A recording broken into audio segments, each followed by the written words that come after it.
Hello again, guys, and it's me again, Zach from Z.M.S.C Modelworks.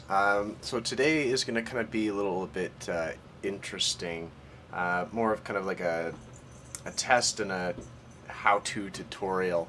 So as you can see here, if you're paying attention to any of our threads on social media, you'll know that we're building a 1/24th scale Focke-Wulf FW190 D9 from Trumpeter for the Scale Modelers Critique Group's big-ass group build of 2018. And as you can see here, we've got the supercharger, or the turbo supercharger inlet. It's more like a centrifugal supercharger, but anyways, so this is the inlet on the right side of the aircraft. And as you can see here, this was all hollow before, and it looked really nasty, so we went ahead and filled that in with some milliput. And now it's got this nice kind of intake into where the blades of the centrifugal supercharger will be. And then besides that, we've gone ahead and we've added some rivet detail around the edges. We've also gone and added the Weld seam line. Let me just grab the book. So in Squadron's walk-around series, there is a section that takes a look at the actual supercharger. Let me zoom you out here. So there's a section here in the book on page 19 that takes a look at the inlet for the supercharger. Now, looking at the bead here,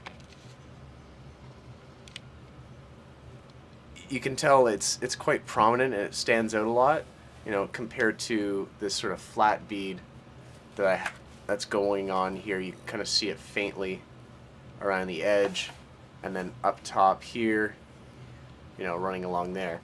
Now, I don't have any sort of stretch sprue, and the sprue I've been using is just, it's not really gone as thin as I want it to. So we've kind of scrapped that idea. But what we're going to try is a technique that I kind of picked up from a while ago. It was some sort of automotive, modelers group that basically took some putty and a hypodermic needle, and so essentially what you would do is you would fill up the hypodermic needle here with putty, and then you would lay down a bead line, and you would go back over the same way you would actually weld in real life. And so they would do this around like roll cages and other parts of the vehicle. And I thought, well, that's a great idea. That's what I should do. So what we're gonna do is I'm gonna go ahead and tear off all of the stretch sprue that I have on here, and then we're gonna go ahead and try that technique out here. So we'll see you guys back in a minute. Okay guys, so there we go. We've stripped back the sprue, and now we're ready to start laying a bead. Now, just a word of caution, I got these off of Amazon, so be careful guys. I'm going to put gloves on before I take this off. You don't know where these have been, even though they're clean needles. If you're a diabetic, or if you're using insulin needles, get it straight from a trusted supplier, because you don't want to be pricking yourself and getting something from China that has never been seen before in mankind. So just a word of caution, just be very, very careful, because these things are super, super sharp. So I'm going to go ahead and grab Bondo, and we're going to grab a little mixing cup to put this all in.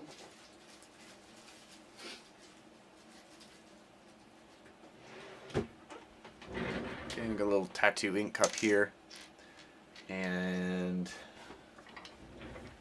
here it is. Oh, it's in the other room. Excellent. Okay.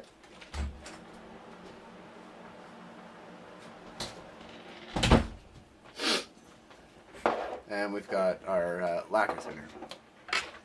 So we're gonna try and thin this down to a relatively thin consistency where it'll flow out of the needle end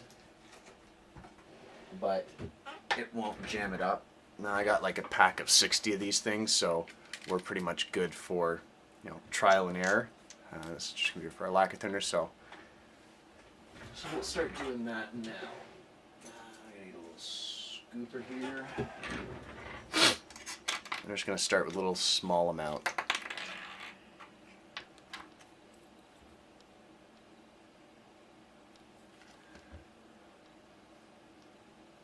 Go ahead and put that in the cup. We're going to take our lacquer thinner. That's about 3 drops in there. I'm just going to kind of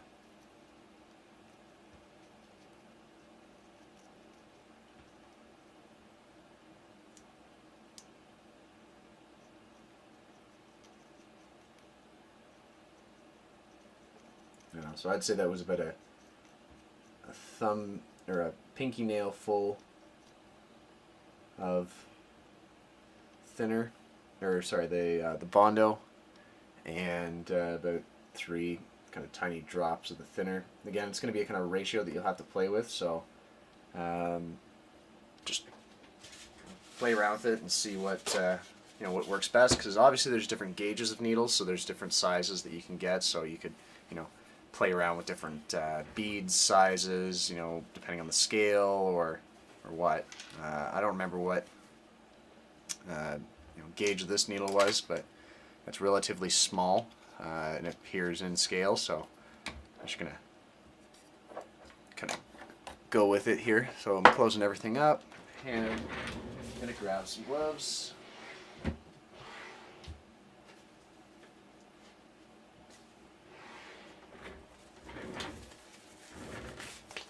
I'm just going to grab it for the hand that's not going to be grabbing the actual end of the needle. So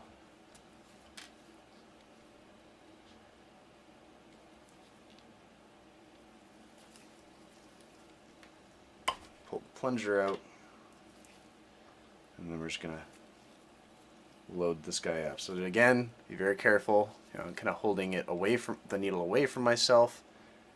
I'm not putting my arm near it. And just going to grab some here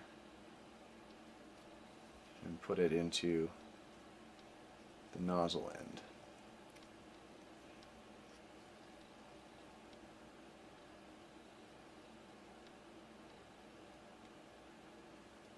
Okay. Go ahead and reinsert the plunger.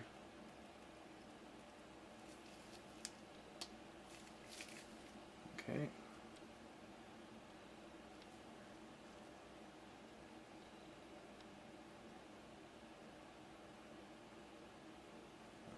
You're going to need a lot more. So I'll go ahead and mix another little batch up, and I'll get it nice and full, and we'll come back for that. Okay guys, so we've got our needle nice and filled now, and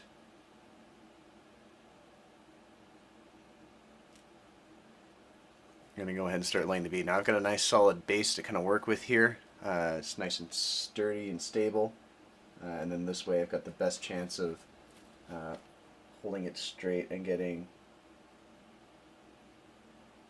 the needle in proper.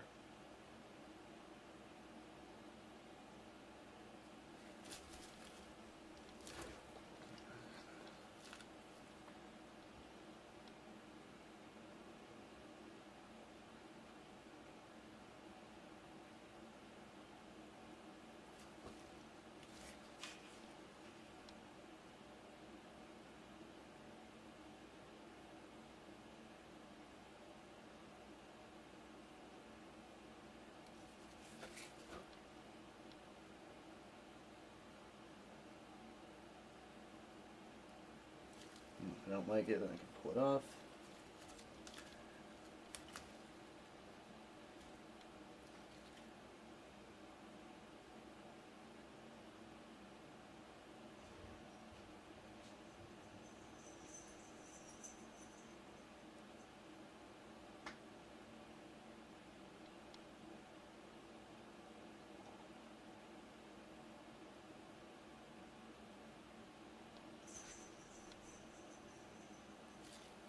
Right.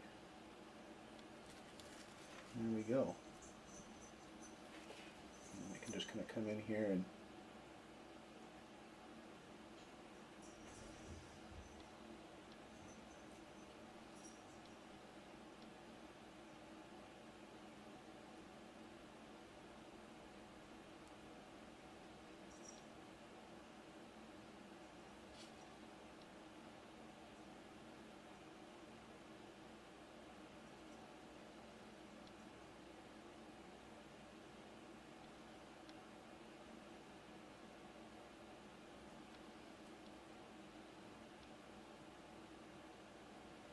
okay, and there's our weld bead.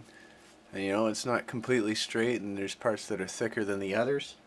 And you know, to my eye, that looks pretty fucking accurate and realistic. A lot more realistic than I get with the sprue. So, anyways, guys, that's our little kind of tip today. So that's, you know, hypodermic needle weld line with, in this case, it's Bondo glazing spot putty. You could use, you know, the green stuff, or you know, maybe even Tamiya's white and gray, just to kind of get that bead down. But hopefully, I can see if zoom in more. Oh. Yeah. So I can see there, that's almost completely dry right away. So anyways, guys, thanks for watching. Have a good one.